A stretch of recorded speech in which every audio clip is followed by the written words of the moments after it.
ntago amarangamutima na business bikunda guhura. Hari ikintu nabonye gikunda kutwica twe nk'abajene cyane cyane, nyine tukiratana ibyo dufite kugira ngo tugire approach dukorera umuntu runaka.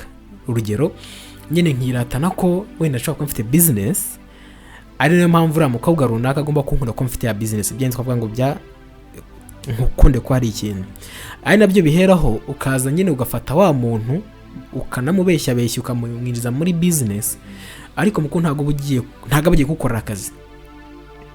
Ntago bagiye gukora guki akazi, abagiye kuzana amarangamutima mu kazi. Byaba byiza rero akazi wakakamuhereye mu rugo. Niyo nama nge numva natanga aho ngaho. Isi tijya kuvuga ngo umuntu kuko mukundanye ngo reko muzane muri business. Business, it's a business sector, business like looms. Ntago ari emotional attracting. Yeah.